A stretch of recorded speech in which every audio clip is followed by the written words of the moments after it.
이번 세션은 종합토론입니다. 종합토론의 주제는 바이든 정부의 뉴딜 정책과 한국판 뉴딜입니다. 좌장과 토론자를 소개하겠습니다.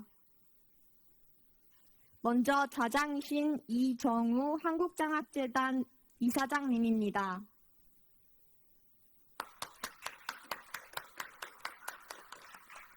다음은 정진욱 한국경제학 회장 겸 연세대학교 교수님입니다. 다음은 송의영 한국국제경제학 회장 및 서강대학교 교수님입니다. 다음은 김재진 한국조세재정연구원 원장님이십니다. 다음은 주현 산업연구원 원장님이십니다. 마지막으로 김흥종 대외경제정책연구원 원장님이십니다. 그럼 지금부터 좌장이신 이정우 이사장님께 진행을 부탁드리겠습니다.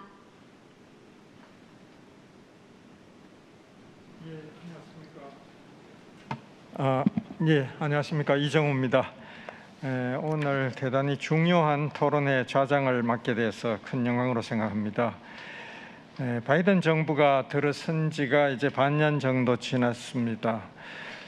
근데 이 노믹스라는 이름을 좀처럼 붙이지 않는데 바이드노믹스 이렇게 이름을 붙이고 있습니다. 제 기억에는 예를 들어 뭐 케네디, 존슨 이런 때는 노믹스 이런 것을 아예 붙일 관행이 없었고요. 그 뒤에 언제 있었던가 이렇게 생각해 보면 클린턴은 클린턴노믹스 뭐 이렇게 했던 것 같습니다.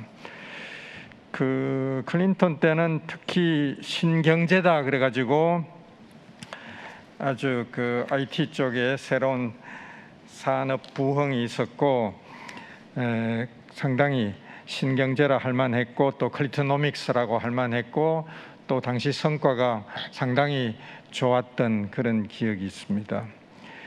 그 뒤로는 뭐 별로 또 노믹스를 별로 쓰지 않았는데 예를 들어 트럼프노믹스 이런 말은 들어본 적이 없고요. 다시 바이든이 등장하니까 이제 바이든노믹스 이렇게 하고 있습니다.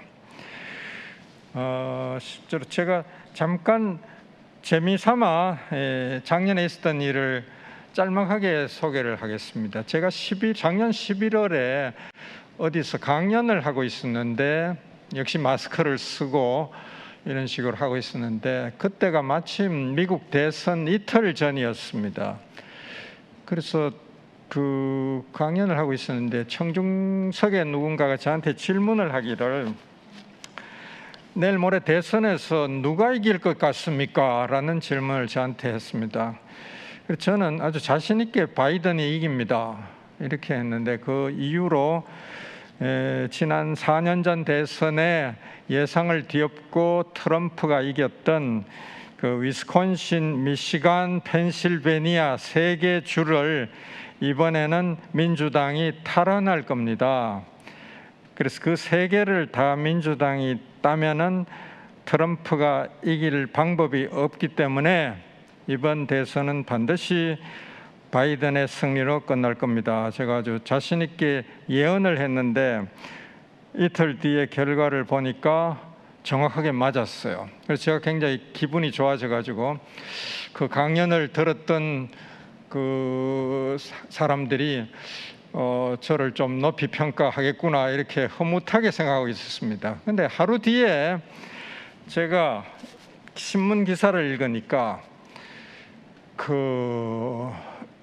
가만히 있자. 그 사람 이름이 뭐죠? 지난 그 대선 때 후보가 될 뻔했는데 힐러리 클린턴한테 후보를 졌던 미국 민주당의 대선 후보 샌더스가 있습니다. 샌더스가 이렇게 예언을 했다는 것을 그 대선 직후에 기사가 났는데 이렇게 얘기를 했어요. 샌더스가 이번 대선은 바이든이 이길 것이다. 그런데 처음에는 위스콘신, 미시간, 펜실베니아주를 셋 다 트럼프가 앞설 것이다. 그렇게 해서 트럼프가 승리를 선언할 것이다. 그러나 그 승리는 오래 못 가고 개표가 진행되면 될수록 후반부에 가서 다 역전이 돼서 결국은 바이든이 승리할 것이다. 이렇게 샌더스가 예언을 몇 달 전에 했는데 그대로 됐다, 맞아 들어갔다는 겁니다. 그래서 저는 그 아까 예언을 해서 정확하게 맞춰서 굉장히 자랑스럽게 생각하고 있었는데 저의 예언은 아무것도 아니고 아주 아마추어적인 수준이고 정확하게 그 시간 경과까지 다 마친 샌더스는 정말 고수구나. 그거는 미국의 정치 제도, 무슨 투개표 과정 이런 것을 다 잘 아니까 할 수 있는 이야기죠.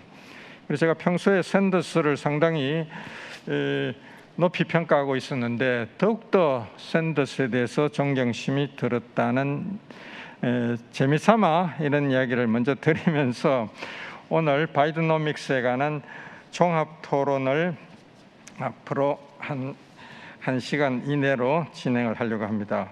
오늘 토론자는 정말 우리나라 경제학계를 대표하는 그런 학자들이 나오셨습니다. 한국경제학회와 한국국제경제학회라는 양대 산맥의 회장이 참석을 해 주셨고요. 그리고 연구원 중에서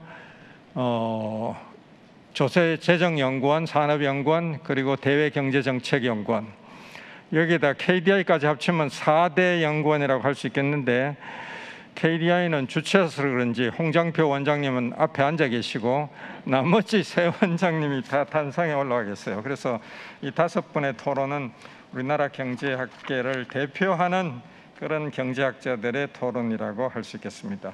순서를 그냥 우리 인쇄물에 나와 있는 순서대로 하겠습니다. 뭐 가나다라로 하는 경우도 많은데 그러면 김 씨가 늘 이득을 보기 때문에 오늘은 이 인쇄물의 순서대로 정진욱 한국경제학회 회장 겸 연세대 정진욱 교수부터 토론을 해주실 때 한 10분 이내로 해주시면 고맙겠습니다. 예. 네, 감사합니다. 연세대학교 정진욱입니다. 이 바이든의 경제 정책의 여러 가지 그 측면들을 오늘 제가 많이 배웠고 여기 계신 분들이 다 들으셨는데 아무래도 가장 큰 그 뚜렷한 특징은 그 재정 투입 규모인 것 같습니다. 6조 4천억 불이니까 이게 뭐 우리나라 돈으로 환산하기도 많은데 미국 경제 규모가 GDP가 우리나라의 한 12배 되거든요. 그걸로 이제 환산을 해가지고 우리나라의 현재 상황에 맞춰 보면은 뭐 한 600조 정도 되는 겁니다. 우리나라 2,000조 정도 GDP니까 미국 GDP의 30%를 쏟아붓겠다는 건데, 물론 우리는 그 한국판 뉴딜이 처음에 계획할 때 164조니까 거기에는 한 4분의 1 정도밖에 안 되는 액수였지만 하여튼 큰 규모입니다. 그래서 그 확대 재정 정책에 대해서 우리나라의 현실에서 조금 주의할 만한 점 3가지만 좀 이렇게 제가 제안을 하고 제 뒤에 더 훌륭하신 분들에게 마이크를 넘기겠습니다. 첫 번째, 이제 우리가 그 많은 돈을 지금 그렇게 재정 정책으로 투입할 수가 있느냐라는 점을 한번 고려해 봐야 된다고 생각하는데요.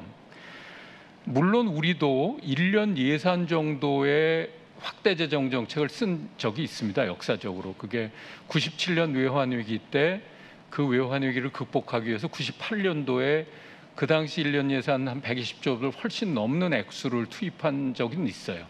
근데 그때하고 지금은 상황이 다른 것 같습니다.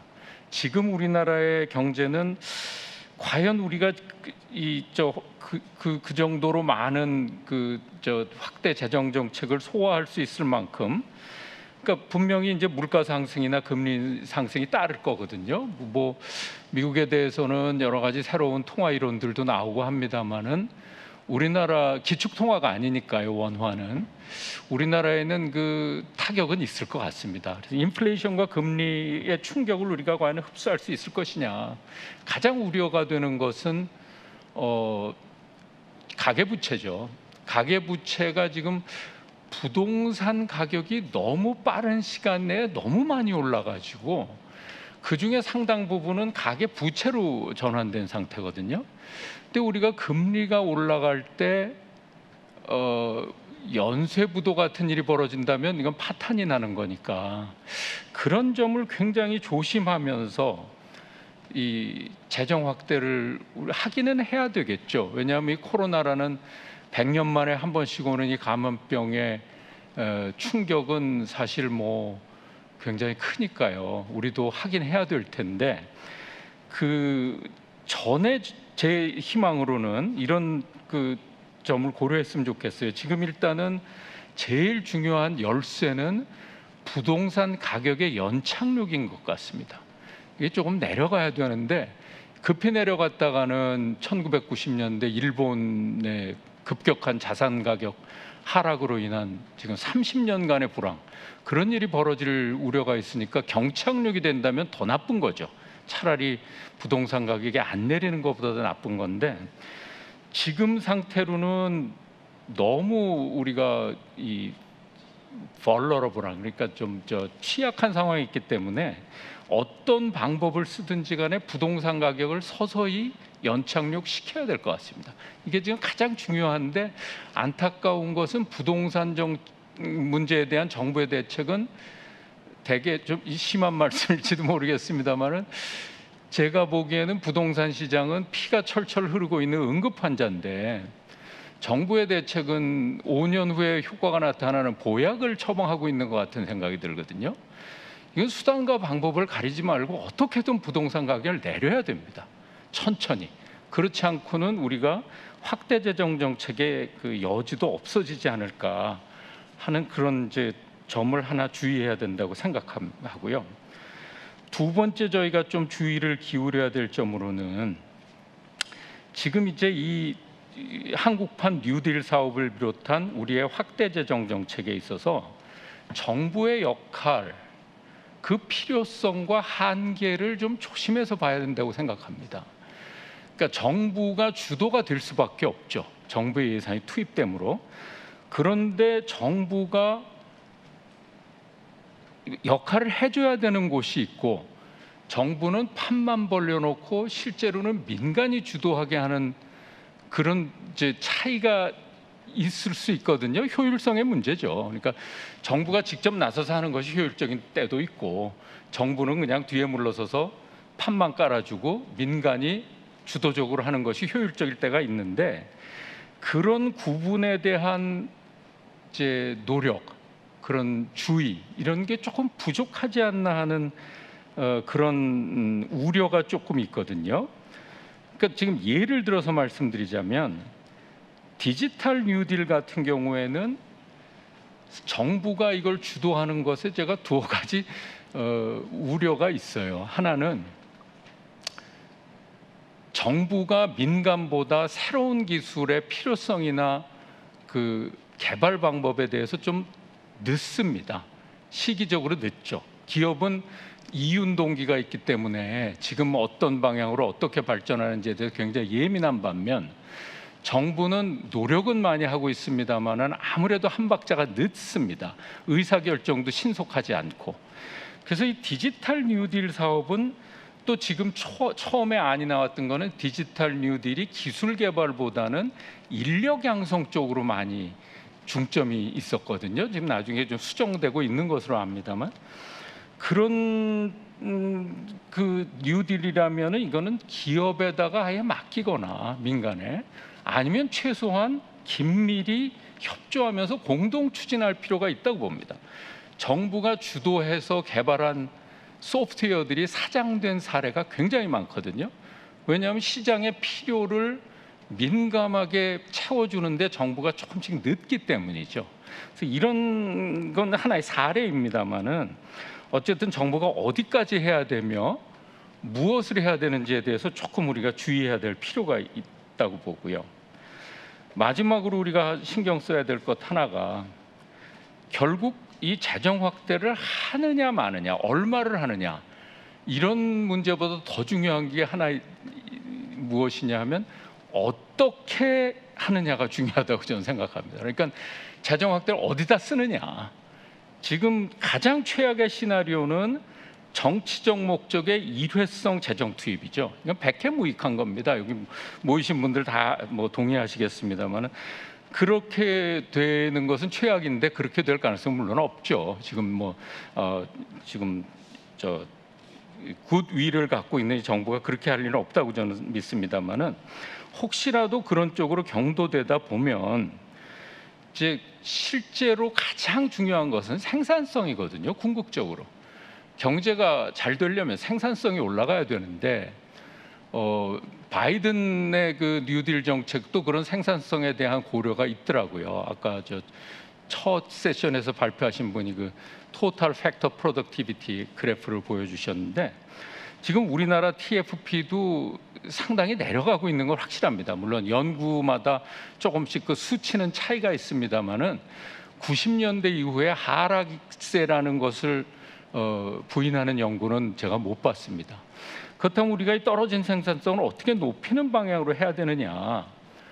이 부분이 조금 아쉬움이 있어요. 바이든의 그 재정 투입 계획을 보면 사실은 그 장기적 생산성에 영향을 주기 위한 인프라스트럭처에 많은 투자가 이루어지거든요. 교육이라든지 교통, 또 뭐 운송, 뭐 이런 것들에 대한 투자들이 굉장히 많이 이루어지고 있는데 우리가 그쪽은 조금 부족한 면이 있습니다. 그래서 그럼 어디다 쓰는 게 좋으냐? 이건 개인마다 생각이 다를 겁니다. 그래서 제가 제 생각을 주장할 생각 없습니다만 저는 이제 하나의 예로 우리나라에서 생산성을 높일 수 있는 두 가지 분야가 있다고 개인적으로 생각합니다. 그 두 가지는 하나는 교육 부문이고 다른 하나는 지역 균형 발전 부분이라고 저는 생각하거든요. 교육 부문은 우리나라에서 지금 굉장히 비효율적인 분야 중에 하나입니다. 우리나라 초중고 사교육비 총액이 이게 통계청에서 나온 공식 통계인데요. 연간 한 20조 정도입니다. 우리나라 GDP의 1%를 사교육에 쓰고 있는 거예요. 100분의 1을. 이런 상황에서 그럼 사교육을 돈을 많이 써서 우리나라 교육의 성과가 좋으냐? 근데 불행히도 교육 종료 후에 고용 상황은 좋지가 않아요. 대학을 나오든 고등학교를 나오든 그렇게 쉽게 취업을 못합니다. 자기가 원하는 진로를 잘 가지를 못해요. 그렇다면 이게 굉장히 비효율적으로 되고 있다는 거거든요. 그리고 우리 경제의 발목을 잡고 있는 출산율 저하, 저출산 현상도 이게 사교육비하고 관련이 있다고 저는 생각합니다. 이제 신혼부부들 인터뷰한 걸 보면은 애를 왜 안 낳느냐 그러면 그 애 하나 키우는데 1억이 넘게 드는데 그걸 어떻게 낳습니까 하는 대답들을 하거든요. 이런 상황에서 우리나라가 만약에 공교육에다가 재정 투입을 해서 공교육 환경을 획기적으로 개선한다면 이거는 국가 경제 전체의 생산성 제고에 저는 많은 도움을 주리라고 생각합니다. 이게 또 우리나라 한국판 뉴딜의 하나의 축인 휴먼 뉴딜하고도 밀접한 연관이 있고요. 물론 바이든의 그 뉴딜 정책에도 교육 투자가 굉장히 큰 액수로 한 5천억 불인가요? 6천억 불인가 그 정도가 들어있거든요. 이런 거를 이제 비추어 볼 때도 우리나라 교육 부문에 대한 획기적 투자가 되면 좋을 것 같고요. 두 번째 이제 지역 간 균형 발전인데 수도권 집중이 너무 심하다는 것은 누구나 인정하는 겁니다. 우리나라 수도권의 인구가 한 2,300만입니다. 서울이 한 1,000만 되고 경기도가 한 1,300만 되거든요. 전 인구의 반이 수도권이 몰래 살고 있어요. 그러다 보니까 주거 비용, 교통 비용, 생산성 저해연이 굉장히 많습니다. 우리가 확대 재정 정책의 하나의 중요한 그 사용처로 비수도권의 사회 간접 자본, 그 인프라스트럭처를 좀 획기적으로 확충하는 데 쓴다면은 국토 이용의 효율성이 늘어나면서 국가 경제 전체 생산성이 상당히 올라갈 가능성이 있다고 생각하거든요. 근데 이런 좀 어떤 큰 그림보다는 우리 한국판 뉴딜에서는 조금 더 이렇게 어떤 좀 이렇게 눈에 띄는 그런 것들에만 집중을 하고 있는 것이 아닌가 하는 우려가 있어서 이런 점을 우리가 한번 좀 짚어봐야 되지 않겠느냐 하는 생각 생각이 들었습니다. 그래서 세 가지에 좀 주의해서 봐야 될 사항을 말씀드렸습니다. 감사합니다.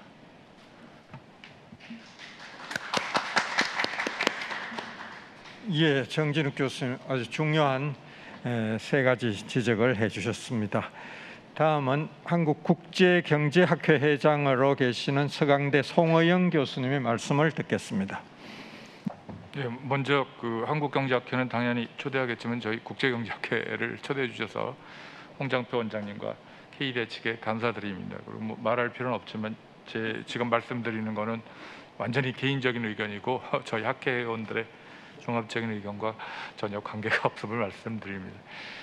바이드노믹스의 목적이 뭐냐, 뭐 사람마다 다르겠지만 제가 이해하기로는 미국 경제를 중산층과 근로자 중심의 경제로 전환하면서 자유주의적인 미국의 그 정신과 그다음에 세계 질서를 회복하는 게 목적이라고 생각합니다.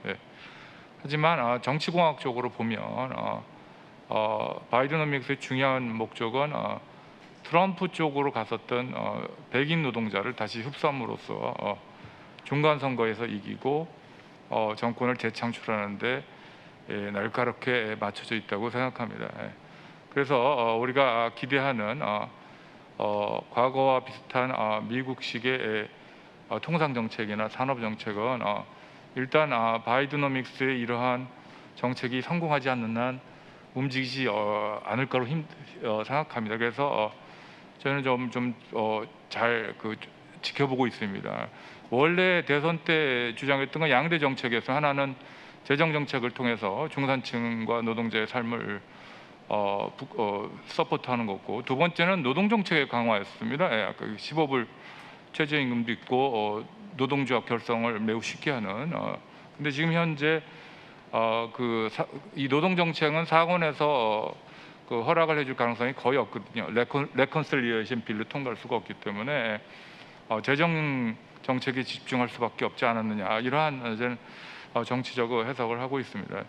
그 뉴딜 정책은 원래 루즈벨트 뉴딜 정책은 단순한 정책적 전환뿐만이 아니라 영국식 자유주의에서 그 미국의 그 중도적 자유주의로 전환하는 분수령이 되는 그 정책으로 이해하고 있습니다. 바이드노믹스를 개별적으로 봤을 때는 뭐 그게 선명하게 보이지 않지만 제가 생각하기에는 그 나름대로 좀 몇십 년의 미국 경제사를 본 사람 입장에 봤을 때는 2008년 금융위기 이후의 조치, 그다음에 팬데믹에 대한 반응, 그다음에 바이드노믹스를 합쳐서 봤을 때는 거기에 준하지 않는 거대한 전환이 이루어지고 있지 않나, 이런 생각이 듭니다. 물론 바이드노믹스 지속성에 대해서 아까 회의적인 시각도 표현했습니다만 엄청난 변화가 있었다고 생각합니다. 팬데믹이 끝나간다고 생각하는 상황에서 GDP 20%에 육박하는 재정 정책이 시도되고 있고, 그 다음에 GDP 대비 100% 국가 부채가 거의 마지노선이라고 생각했다는 금기는 완전히 깨버려져 있고, 글로벌 금융위기 때는 거의 6년에 걸쳐서 6, 7년에 걸쳐서 GDP 20% 정도에 해당하는 양적 완화, 통화 발행이 됐었는데 지금 한 해에 그냥 다 버렸습니다. 망설임이 없어요.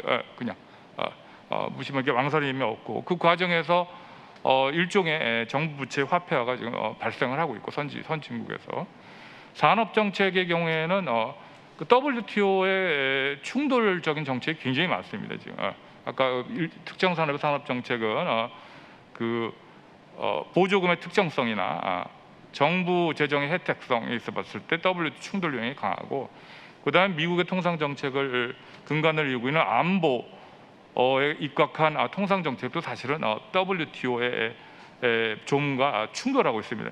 그래서 WTO 규정은 전쟁에 중하는 상태에서 안보에 관한 통상 제한할 수 돼 있는데, 그리고 그러한 조치를 과거 1심에서 WTO가 확인한 바가 있는데, 미국에서는 지금 그 애플레이션 바디라고 그러죠. 2심 상고를 마비시키는 이유도 사실 이게 더 이상 진척되지 않도록 하는 그러한 의미도 있습니다. 그래서 이 거시 정책에서 굉장한 전환이 이루고 있다. 그리고 우리 정부는 이미 이러한 변화가 일어나기 전에 그 그린 뉴딜이나 그다음에 디지털 뉴딜을 통해서 비슷한 방향의 전환을 한 일이 있습니다. 그래서 이런 면에서 봤을 때는 우리 정부의 정책과 바이든의 정부 정책이 시너지를 이룰 수 있는 환경이 조성됐다고 할 수가 있습니다. 또 하나 이제 크게 보면 바이드노믹스를 중심으로서 저는 세계가 굉장한 왼쪽의 스텝으로 갔다고 이제 생각합니다. 제가 미처 상상하지 못할 정도로 이제 그런 면에서 진보적인 정책을 주장하신 분들이 거시나 산업 정책에 있어서 움직일 공간이 더 넓어진 것은 굉장히 사실인 것 같습니다. 그래서 어느 정도 그쪽으로 가는 움직임에 대해서는 제가 이해를 할 수 있는데 조금 좀 주의를 할 게 있는 것 같습니다. 이런 거 봤을 때 우선 국제금융시장에서 한국의 위치가 미국하고 유럽하고 다르다는 점 뭐 다 알고 계시고 그 다음에 지금 이 과감한 재정 정책의 근간을 이루고 있는 부채 화폐화가 우리나라에서 쉽지 않을 거라는 거.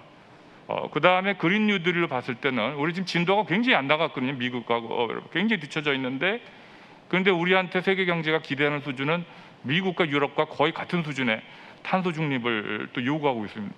이 재정 부담이 굉장히 클 수밖에 없습니다. 앞으로 이걸 갖다가 하려면 물론 그렇지 않게 하는 방법도 있겠지만 그 다음에 저는 그 미국의 지금 화폐 정책을 우리가 은연중에 그냥 도입했다고 생각하는데 화폐 정책의 기조는 제가 봤을 때 원론적인 입장에서 봤을 때는 인플레이션하고 고용을 중심으로 하고 자산시장 안정성은 상대적으로 덜 중요시하는 정책이었고 그 결과로 지금 저는 세계 자산시장이 굉장히 불안정한 상황이 있다고 우리나라 부동산 시장을 통해서 그렇게 생각합니다.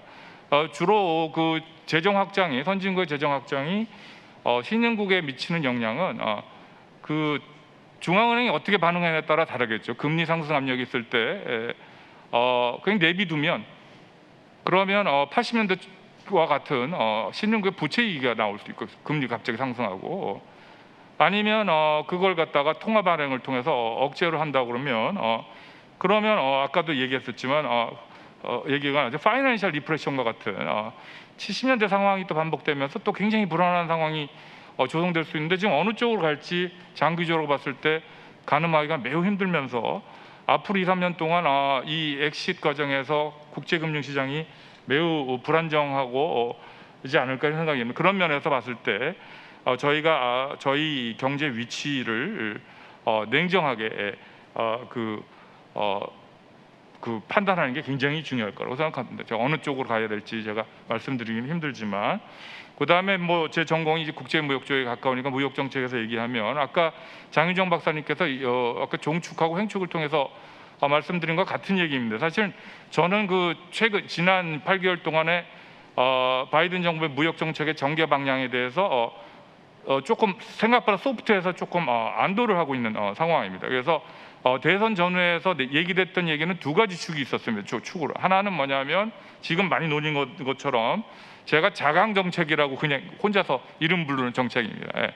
그래서 일부 특정 산업에서 미국의 서플라이 체인의 독립성을 국내 제조업 부흥하고 리쇼어링하고 그다음에 동맹과 협력을 통해서 강화하는 정책이고 그게 지금 바이 아메리카 정책, 그다음에 인베스트 인 아메리카 압력이죠. 외교적인 압력. 이런 식으로 나타나고 있는데 이게 저희한테는 다른 방향의 움직임에 비해서 훨씬 대응하기가 수월한 편입니다. 사실 재벌 입장에서 봤을 때는 뭐 플러스하고 마이너스가 있죠. 중국 시장이 축소될 것 같은 위험이 있지만 그 다음에 아까 말씀드렸지만 스탠다드를 더블 스탠다드로 개발해야 되는 개발 비용이 많이 드는 또 마이너스가 있지만 한편으로는 동맹국 시장에서는 수요가 확보되는 측면이 있고 그리고 지금 재벌들이 굉장히 힘들어하는 거는 투자 비용이 유럽이나 중국에 배치했을 때 어마어마하게 2배, 3배를 늘리면서 투자 비용이 증가하는 문제가 있습니다. 하지만 그게 다른 면에 봤을 때는 훨씬 수월한 거예요. 뭐가 다른 면이었었냐면 아까 얘기하셨지만 장윤정 박사님이 대선 전에 무슨 얘기가 있었냐면 타겟티드 리스트릭션에 대한 얘기가 굉장히 많았습니다. 제가 핀셋 규제라고 이제 부르는 건데요. 그건 다 아시는 것처럼 안보, 지식재산권, 보조금에 있어서 굉장히 심하게 정신을 자유주의 정신을 침해하고 있다는 중국에 대한 서지컬 스트라이크입니다. 예. 그러니까 그게 아까 말씀드린 수출입 규제, 직접 투자 규제, 외교적 안보를 통한 거래 중단, 화해로 대표되는 이런 거죠. 이게 지금 추진되고 있지 않습니다. 엔티티 리스트의 약간 확대, 그다음에 국방부의 블랙리스트의 약간 확대, 그다음에 외교적 압력이 조금씩 되고 있지만 생각보다 전혀 진행되고 있지 않습니다. 제가 개인적으로 판단하기에는 이게 바로 아까 얘기한 자강 정책이 바이든 정부의 지출 주도 정책과 호응도가 굉장히 크다. 투자를 증가를 시키면서 고용을 증가시키는 게 크고, 그다음에 아까 말씀드렸지만 아직 미국이 그 서플라이 체인 독립성을 취할 만큼 힘이 없다는 사실이에요. 반도체 지금 한쪽에서는 독립성 얘기하지만 당장 히토류 쪽으로 수출 금지가 나오면 뭐 굉장히 어마어마한 일이 벌어지기 때문에 미국의 경제 회복에 큰 걸림돌이 될 수 있다는 점. 그다음에 동맹하고의 지금 화해가 착착 진행되고 있지만 시간이 굉장히 걸린다는 점. 이런 것 때문에 지금 지체되고 있지만 앞으로 언제든지 재발할 수 있기 때문에 트럼프가 또 다시 텔레비에 보이기 시작하고 아프가니스탄 통해서 이 두 번째 문제 타겟티드 리스트릭션으로 미국과 동맹이 어느 쪽으로 움직여야 되는에 대해서 굉장히 예의주시할 필요가 있다라는 말씀을 드립니다. 이건 우리는 어떻게 대응해야 되느냐?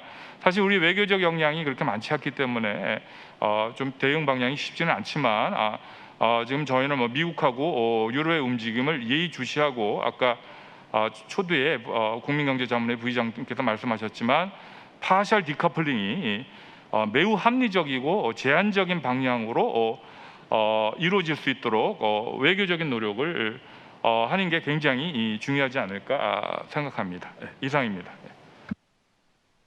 예, 송의영 교수님 수고하셨습니다. 다음은 김재진 한국조세재정연구원장님의 말씀을 듣겠습니다. 네, 감사합니다.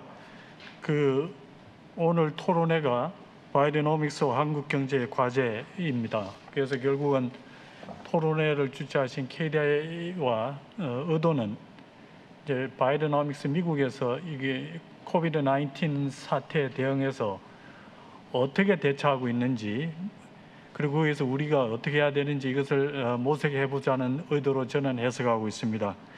아까 윤성주 박사께서 잘 요약해서 발표하셨지만은 미국은 전임 트럼프 대통령 때 여러 가지 조치를 취했었고, 지금 바이든 대통령이 취임한 이후로 아메리칸 레스큐 플랜 1.8조 달러, 아메리칸 잡스 플랜 2.2조 달러, 아메리칸 패밀리스 플랜에서 1.8조 달러, 이 세 가지만 해도 상당한 규모입니다. 그래서 이게 이제 서로가 GDP 규모가 다르고 우리하고 있기 때문에 어떻게 해야 되느냐. 저희 나라도 지금 추경도 몇 차례 편성하고 재난지원금 지급하고, 그렇지만은 델타 변이로 다시 이제 4차 유행에 대한 우려 여러 가지 있는데 정부의 역할을 어떻게 할 거냐. 결국은 이 문제인 것 같습니다. 그래서 제가 국제 비교를 통해서 시사점을 조금 도출해 보자고 합니다. 국가별로 재정 지출 미국뿐만 아니라 어느 정도 했느냐. GDP 규모로 보는데 미국 같은 경우에 약 25.5% 수준입니다. 뉴질랜드가 19.3%, 영국의 16.2%, 호주가 16.1%, 일본이 15.9%. 전 세계적으로 잘하고 있는 나라, 선진국 이런 게 대략 이 정도입니다. 우리나라는 GDP 대비 4.5% 수준입니다. 지금까지 86조 7조 원 이렇게 되고 있습니다. 그래서 전 세계 평균보다도 낮고, 지금 제가 말씀드린 미국, 뉴질랜드, 영국, 호주, 일본보다도 매우 낮은 수준입니다. 그래서 구체적인 시간이 없어서 제가 다 말씀드리는데 IMF에서 나온 자료에 보면 저희가 분야별로 얼마 지출했는지 통계로 나와 있고요. 그다음에 저희는 그 유동성 지원을 살펴보면은 이탈리아가 굉장히 많이 35.3%, 일본이 GDP의 28.3%, 독일이 27.8%, 영국이 16.1%, 프랑스가 15.6%, 이렇게 되면 저희 나라는 10.2%입니다. 그래서 유동성 측면에서도 우리가 비교하는 국가보다 낮은데 전 세계 평균보다는 저희가 조금 높습니다. 전 세계 평균 6.1%니까 그런 말씀을 드리고요.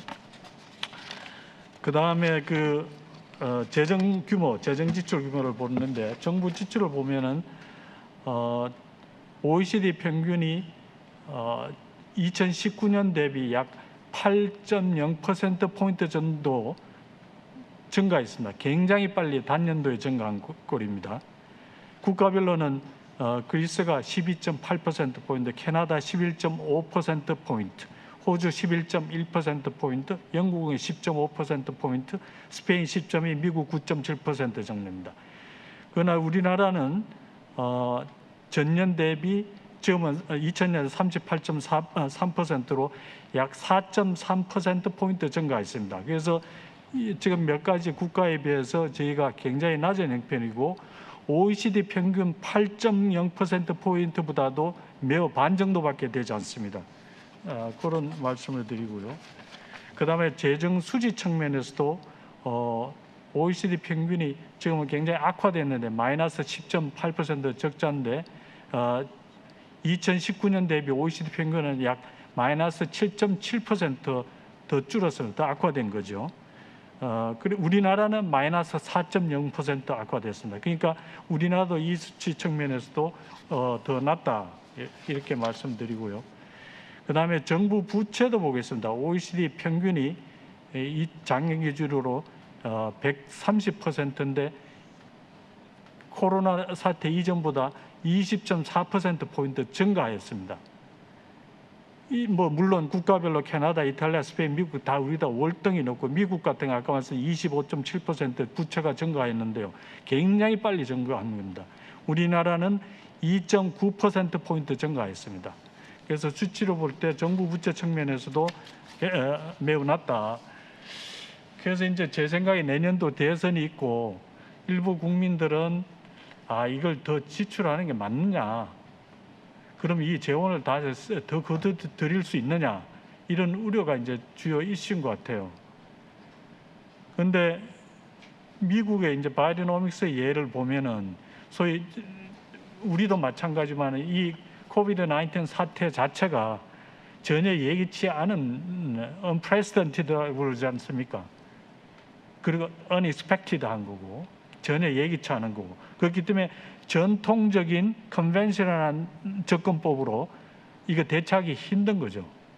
그래서 미국도 이렇게 과감하게 GDP에 상당한 규모를 투자하고 있는 거죠. 그렇기 때문에 미국이 빨리 반등하고 있고 그런 상황이기 때문에 저는 우리도 좀 과감한 정책을 펴야 되지 않을까. 그리고 그 재정 여건이나 부채 수준 지금까지 한 규모로 봐서는 상대적으로 우리가 여력이 있지 않을까. 저는 그렇게 생각합니다. 그러나 이제 최근에 그 보수와 진보 정권을 옮기면서 이 텍스에 대해서 증세에 대해서 굉장히 민감하고 현 정부에서도 증세에 대해서 과감하게 이제 표방을 하지 못했기 때문에 아마 다음 정부에서 이게 대해서 논의가 지속될 것으로 저는 그렇게 보는데요. 문제는 이제 이게 뭐 계속 부채로 끌고 가면은 후세 세대에 부담이 되겠지만은 당장 이것을 부채를 상환하고 정부 부채 규모를 일정 수준으로 통제하려고 그러면은 상당히 어떤 게 특단의 대책을 또 필요하는 거죠. 그러면은 이제 코비드-19 사태로 굉장히 호황을 누리는 업종도 당연히 있고 산업이 재편되고 그렇죠. 그리고 그러나 상당수 자영업자는 어려워지고 이런 합니다. 미국 같은 경우도 ARP, AJP, AFP를 통해 가지고 텍스 쪽으로도 굉장히 많은 크레딧을 확대했습니다. 그러다 보니까 과세 미달자, 세금을 안 내는 비중이 급격하게 증가했습니다. 지금 이 통계는 아무도 이제 모를 것 같은데 최근 이제 며칠 전에 나온 통계인데요. TRA 86에서 미국에서 레이건 정부가 단행한 소위 펀더멘털한 텍스 리폼 조세 계획할 때 과세 미달자가 약 18% 수준이었습니다. 근데 지금 작년에 이게 1년의 조치들로 해가지고 지금 과세 미달자가 미국이 약 52% 정도 됩니다. 굉장히 전통적으로는 이해가 가지 않는 정책입니다. 지금 미국에서 하고 있는 것이 그 unprecedented하기 때문에 컨벤셔널한 어프로치로서는 이 해결이 안 된다. 그러면 지금 우리 경제 주체가 정부, 기업, 가계가 있는데 정부 부채는 아까 말씀드린 약 43, 4% 정도입니다. 선진국 OECD 평균에서 굉장히 낮은 형편입니다. 우리나라 기업의 평균 부채가 111%입니다. 가계 138%입니다. 가계나 기업 측면에서 상당수 기업은 어렵습니다. 추가 세수 부담을 하기도 어렵고요. 그러니까 저는 정부가 조금 이제 세수를 더 해야 되는데 녹록치도 않은데 결국은 바이드노믹스의 근본적인 거는 정부가 적극적인 롤을 마중무 역할을 해가지고 경기를 살려내겠다는 의지거든요. 그래서 저는 제가 지금까지 통계를 이해한 거는 미국 바이드노믹스 에센스는 정부가 선구적인 역할을 하겠다, 마중무 역할을 하겠다. 그래서 경제에 다시 불이 붙어서 활황으로 복귀하도록 하겠다는 게 저는 메시지 아닌가 그렇게 해석하고요. 물론 우리나라 정서상 정세가 녹록치도 않지 않습니까? 그러니까 다음 정부가 세율 인상을 최저한으로 마지막 수단으로 다루고 어떻게 과표 양성이나 다른 수단을 통해서 이걸 재원을 조달할까 숙제고 저희 조세재정연구도 여러 가지로 지금 고민을 하고 있습니다. 기업도 상당수 기업은 어려워졌고 일부 기업은 굉장히 또 호황이고 또 산업이 재편됨으로써 또 이제 여러 가지 이제 정책의 타깃이 또 달라지고 있고 그 다음에 그린 뉴딜 2.0도 디지털 뉴딜, 한국판 뉴딜 2.0도 디지털 뉴딜, 그린 뉴딜, 휴먼 뉴딜, 지역균형 뉴딜로 바뀌면서 소위 220조 원을 투자해서 250만 개 일자리를 창출하겠다 그렇게 나오지 않습니까? 그럼 가만히 나서 안 되는 거죠. 정부가 중요한 미래 산업에 투자해서 정부가 이끌겠다는 거죠. 그럼 여기에 하지 않으면 우리도 산업 재편에 대응할 수 없고 뒤처지게 되고 경기가 자동적으로 자발적으로 정부가 개입 없이 살아나기도 굉장히 힘들고 요원하지 않을까. 이제 저는 그렇게 생각합니다. 그래서 정세에 대한 거부감이 있기 때문에 이것을 어떻게 최소화하고 broadening tax base, 과세표 양성을 하면서 국민들의 지지를 끌어낼까. 그리고 이것이 지속될 때 산업에 미치는 영향을 왜곡을 어떻게 최소화할 것은 또 다른 고민을 우리가 해야 되지만은 결국 바이드노믹스의 에센스는 저는 정부가 과감한 정책으로 컨벤셔널 정책을 unprecedented한 텍스 팔리시, 피스컬 팔리시로 해가지고 이 위기를 타개하자는 것이 키 메시지라고 그렇게 생각합니다. 이상입니다.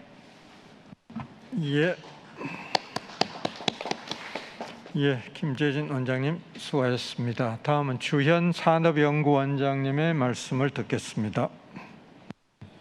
산업연구원 주현입니다. 저는 그 바이든 정부의 정책으로부터 얻는 한국판 뉴딜에 대한 시사점을 말씀을 잠깐 드리고요. 혹시 시간이 남는다면 미국의 공급망 정책과 관련된 시사점을 말씀을 드리려고 하는데 시간이 이렇게 많을 것 같지는 않습니다. 이미 그 앞서 발표에서 나왔듯이 미국 바이든 정부는 구조계획법, 인프라계획, 가족계획 등과 같은 경제회복 성장 정책을 추진을 하고 있습니다. 이미 설명이 됐지만 구조계획법은 코로나19 대응 그리고 경제 회복을 목표로 하고 있고요. 인프라 계획은 영어 이름이 아메리칸 잡스 플랜이라고 명칭에서 보듯이 양질의 일자리 창출에 초점을 맞추면서 물적인 인프라 확충을 꾀하고 있습니다.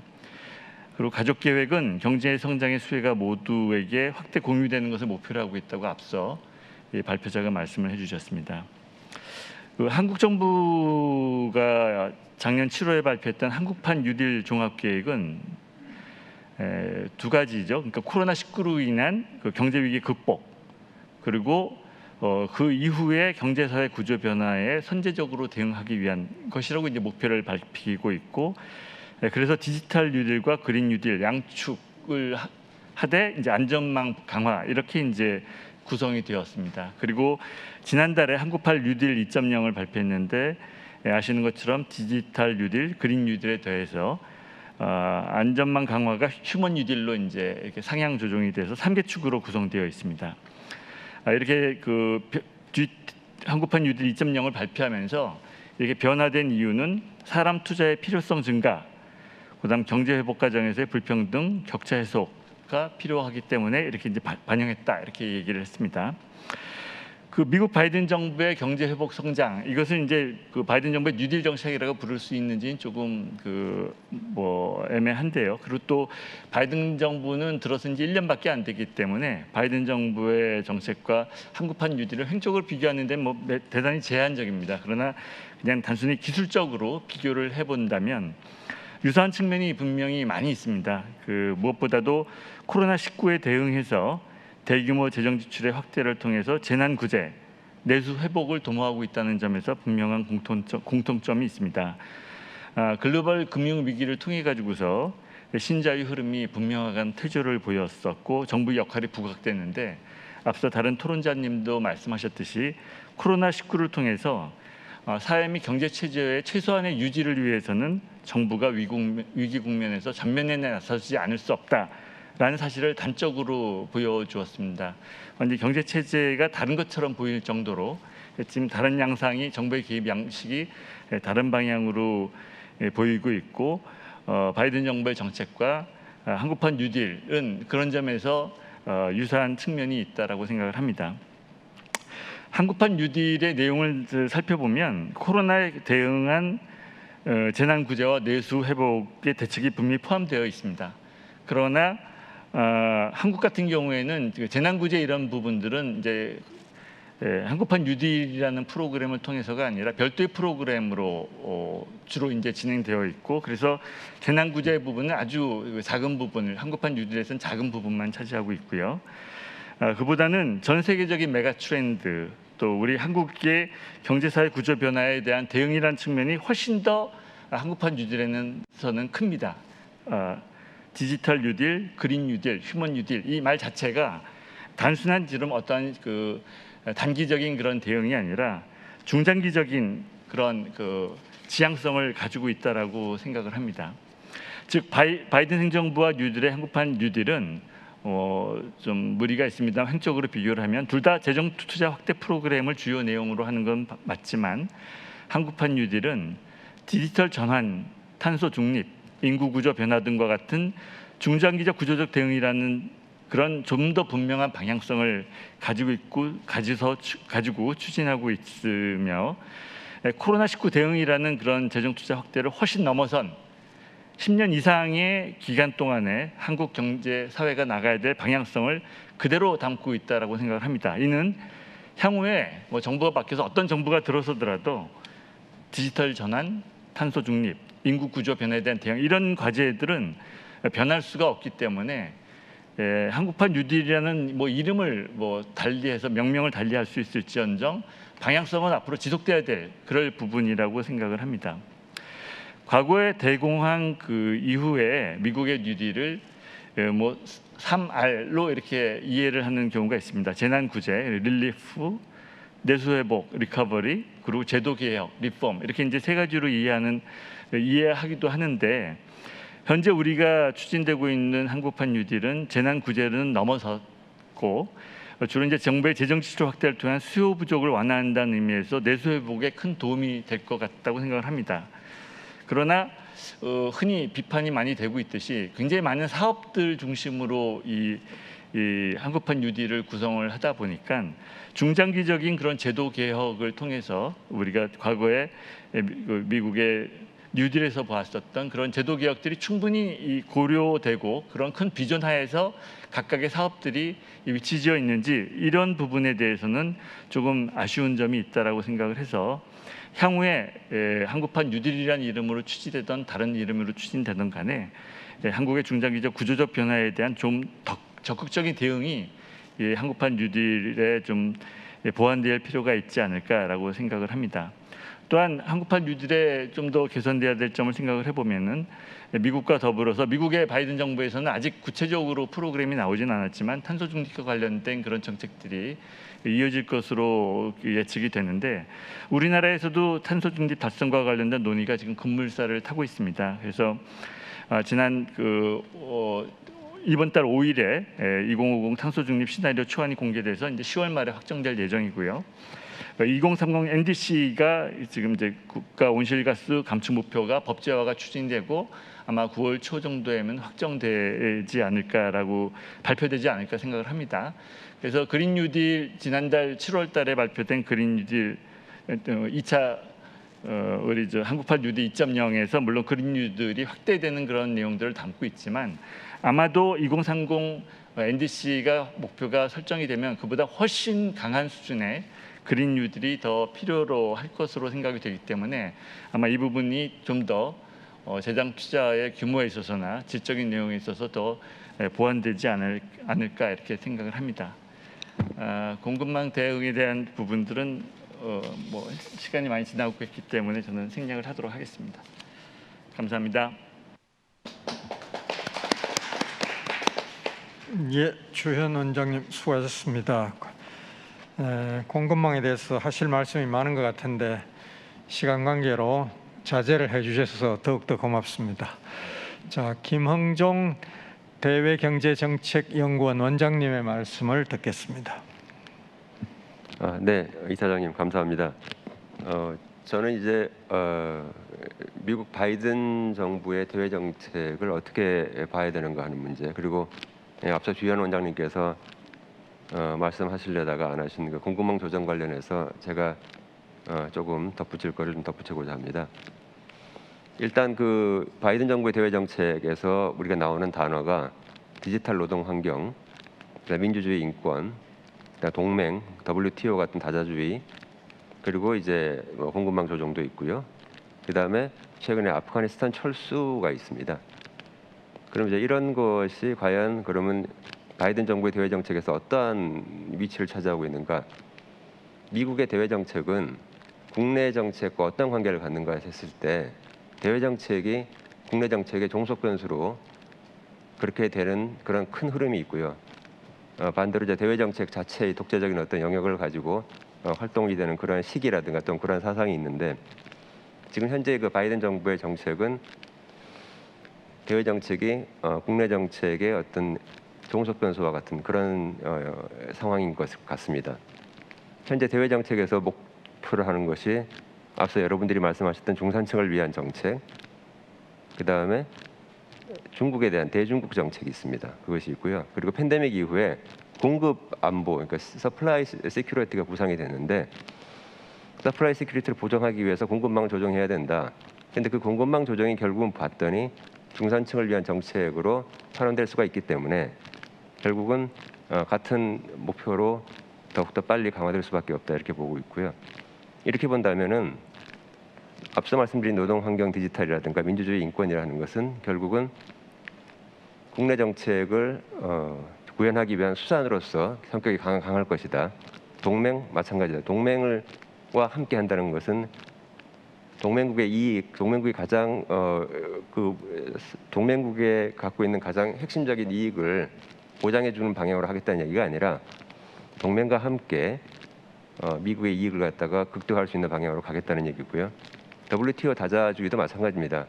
이걸 통해서 중산층을 위한 정책을 하는 데 있어서 WTO를 활용하겠다는 것이고 거기에 WTO가 기여를 못한다면 WTO를 버리겠다는 얘기입니다. 그 얘기는 캐서린 타이가 분명히 그렇게 얘기를 했고요.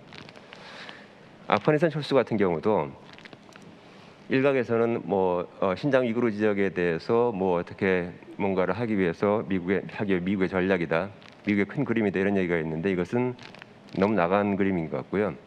아프가니스탄 철수의 가장 핵심적인 부분은 뭐냐면 미국이 지난 20년 동안 2조 달러 넘게 돈을 썼는데 거의 3,000조를 썼는데 그 혜택의 수혜자는 누구였느냐? 러시아와 중국과 이란과 파키스탄입니다. 그 지역의 안보, 안정을 위해서 결국은 쓴 결과적으로 그렇게 됐습니다. 처음에는 이제 대테러, 반테러를 위해서 들어갔는데 목적을 달성하고 나서 그 뒤에도 계속 지금 6년, 7년을 계속 지금 더 있었죠. 이러면서 당초의 목적을 위배했고 그렇기 때문에 결국 빠져나오는 수밖에 없고 이거는 미중 경쟁 상황에서 결국은 상대 국가를 위해서 우리가 돈을 쓰는 이러한 결과로 나왔기 때문에 빠지겠다는 겁니다. 신장 위구르 같은 경우는 만약에 그것이 결과적으로 그렇게 나간다고 한다면은 뭐 미국한테는 나쁠 것은 없겠지만 그것까지 기대한 것은 아니었고요. 그럼 이와 같이 이런 대외 정책 또 통상 정책을 바이든 정부가 갖고 있다는 사실을 분명히 알고 있어야 되고요. 그 다음에 공급망 조정 관련해서 약간 좀 마이크로하게 좀 말씀을 드리고 그럼 우리가 어떻게 여기에 대해 대응을 해야 될지에 대해서 말씀드리겠습니다.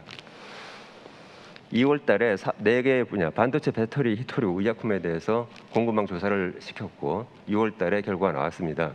그 결과에 따라서 제가 몇 가지만 핵심적인 포인트를 말씀드리면 반도체 분야는 이미 여러분이 많이 말씀하셨고 했기 때문에 제가 넘어가겠습니다. 배터리부터 얘기하면은 지금 현재 가장 일반적인 게 리튬 이온 배터리죠. 근데 이제 이게 리튬 이온 배터리가 간략하게 말씀드려서 원료 생산하는 게 있고 양극재, 음극재, 전해액, 분리막 이런 4대 소재를 생산하는 분야가 있고 마지막으로 최종재인 배터리를 제조하는 게 있는데 원재료의 경우에 많은 부분에 중국이 그 장악력이 한 50% 이상이 됩니다. 히토류 같은 경우 80%, 흑연 70%, 리튬 59% 이렇게 됩니다. 코발트도 상당히 큰데요. 예, 그런 상황이고요. 4대 소재를 생산하는 것도 역시 중국이 60%에서 한 70% 정도를 현재 장악하고 있고 우리나라는 한 10% 정도로 생산하고 있고요. 마지막에 배터리 제조는 중국도 하고 있습니다만은 한국과 일본 그리고 유럽, 미국도 다 앞으로 하겠다라고 이렇게 얘기를 하고 있습니다. 근데 이제 이렇게 굉장히 중국에 크게 의존하고 있는 현재 그런 상황이다라고 봤을 때 결국은 미국은 이 배터리를 지금 단기적으로 어떻게 할 수가 없으니까 결국 동맹을 통해서 공급망을 안정시키고 발전시키겠다는 거고 유럽은 유럽 나름대로 배터리 동맹, 배터리 연합을 만들어 가지고 자체적으로 그 전략적 자율성을 확대시키려고 하고 있습니다. 그래서 배터리 분야에서 이 그 전쟁이 앞으로도 계속될 것 같은데 그럼 과연 단기적으로 이 공급망이 어떻게 크게 바뀔 것이냐? 지금 현재 상황을 제가 지금 말씀드린 상황을 보자면 바뀔 수가 없을 것 같아요. 왜냐하면은 중국에 대한 의존도가 너무 크기 때문에. 그래서 제가 오늘 드리고 싶은 말씀은 반드시 그런 것은 아니다라고 하는 겁니다. 무슨 얘기냐면은 지금 원재료 부분에서 중국에 대한 의존도가 큰 부분에 대해서 중국의 의존도를 줄이기 위한 기술 개발이 빠르게 일어나고 있습니다. 예를 들어서 배터리, 리튬이온 배터리에서요. 코발트가 하고 니켈이 많이 포함이 되는데 최근에 2, 3년 동안의 기술 개발은 코발트와 니켈의 함유량이 적은 4대 소재를 개발하는 방향으로 빨리 진화가 돼서요. 한 2025년 정도 되면은 2030년 정도 되면은 코발트와 니켈을 사용하지 않는 그런 배터리 음극재가 생산될 수 있을 것 같습니다. 그러면 결국은 이것은 중국에 대한 전략적 자율성을 확보하는 것이죠. 그래서 공급망 조정의 문제는 첫 번째는 단기적으로는 굉장히 중국에 의존한다. 두 번째는 기술이 편향적으로 발전함으로 해가지고 이러한 자율성을 확보할 수 있기 때문에 공급망 조정이라는 것이 우리가 생각하는 것보다 훨씬 깊고 길게 빠르게 진행될 수 있다는 말씀을 드리고자 합니다. 히토류 같은 경우는 지금 중국의 전 세계가 절대적으로 의존하고 있습니다. 절대적으로 의존하고 있는데 그중에 특히 문제되는 공정이 뭐냐면 히토류를 채굴하는 공정이 아니라 히토류를 채굴한다는 두 번째 공정인 그 정제하는 공정입니다. 근데 그거는 굉장히 공해 산업이기 때문에 중국에는 현재 하고 있지 않아요. 어느 나라도 하고 있지 못한데 지금 이 부분에서 중국만 이 공정을 하고 있기 때문에 절대적으로 의존하고 있고 이것은 앞으로도 계속 될 것 같고 현재 답이 없습니다. 현재로서는. 그래서 히토류에 있어서의 어떤 이런 문제는 계속 앞으로 지속이 될 것이다. 그리고 의약품 관련해 가지고는요. 지금 의약품도 마찬가지로 원료가 있고 또 중간재가 있고 최종재가 있는데 활성 그 제약 성분이라고 있습니다. 그러니까 액티브 API라고 해서 액티브 파마소티컬 인그리디언트라고 하는 이 활성 제약 성분의 반 이상을 중국과 인도가 생산하고 있습니다. 그래서 바로 이 부분에 있어서의 어떤 그 의존성이 크기 때문에 이걸 갖다가 좀 더 그 비중을 줄일 수 있는 이러한 방식으로 앞으로 이제 진행이 될 것 같습니다. 그러면 이러한 식으로 현재 공급망이 빠르게 조정이 되고 있는 상황에서 한국은 과연 그럼 어떤 전략을 취해야 될 것인가 봤을 때 뒤로부터 말씀드리자면 제약 같은 경우에 있어서는 이 생산 분야, 활성 제약 성분에 대한 생산 이 부분을 우리가 맡을 수가 있겠다는 겁니다. 이거는 뭐 우리가 옛날에 했던 노동 집약적인 산업도 아니고 첨단 산업 분야 중에서 생산을 우리가 담당할 수 있기 때문에 바로 이러한 부분에 대해서 우리가 생산을 할 수 있다고 하는 것은 지금 현재 대만이 갖고 있는 어떤 그런 전략적 중요성, 반도체에서 갖고 있는 중요성과 같이 그러한 방식으로 나가는 것이고요. 미국이 결국 공급망을 갖다 안정시키기 위해서 중산하려 하는데 그것이 결국 중산층을 위한 대외 정책이기 때문에 궁극적으로는 미국 안으로 다 끌어들이려고 하는데 당장 안 되니까 동맹하고 같이 하겠다는 거거든요. 그러니까 미국은 어쨌든 동맹하고 같이 하지만 또 동맹이 우리하고 항상 같이 가는 건 아니기 때문에 어쨌든 끌어들이겠다는 거고 단기적으로는 안 되니까 지금 일단 동맹하고 하겠다는 거고 그럼 우리가 전략적 자율성을 확보하는 방법은 미국은 다 끌어들이려고 하지만 우리는 우리나라에 생산 시설을 만들어 놔야 되고 그 생산 시설은 노동 집약적인 저부가 가치가 아니라 바로 이 제약 산업에서의 어떤 그 생산 기지가 되는 것이 굉장히 중요하다는 것이고요. 배터리 분야에서도 마찬가지로 지금 현재 4대 소재를 생산하는 것이 우리나라가 한 10%에서 8% 정도 그 정도를 생산하고 있습니다. 전 세계 글로벌 그 쉐어가 그 정도, 마켓 쉐어가 그 정도 됩니다. 그러면 이런 부분에 대해서도 생산을 더욱더 확대해서 전략적인 자율성을 더 확보하는 방향으로 나가는 것이 매우 중요하다. 그래서 이러한 방식으로 미시적인 방향에서 어떤 전략을 세우고 그렇게 나가는 것이 굉장히 중요하다는 말씀을 드리겠습니다. 예. 마치겠습니다.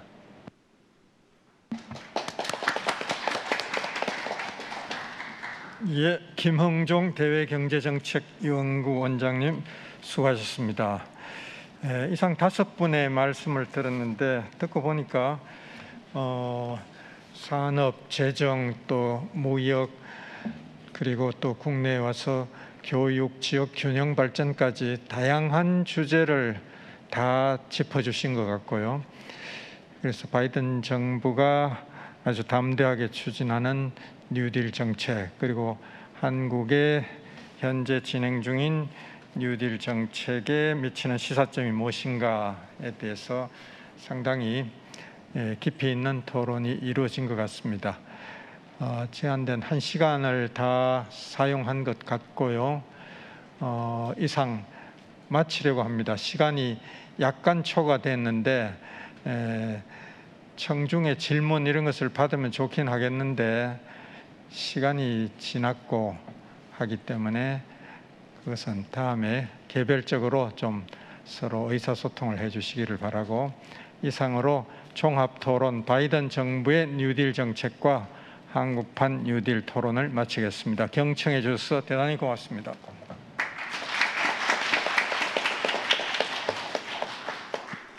지금까지 좌장을 맡아주신 이정우 이사장님을 비롯하여 모든 참석자분들께 감사 인사드립니다.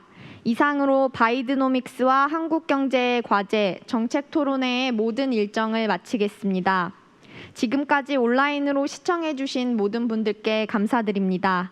저희 KDI는 보다 더 나은 주제를 가지고 다시 찾아뵙도록 하겠습니다. 감사합니다.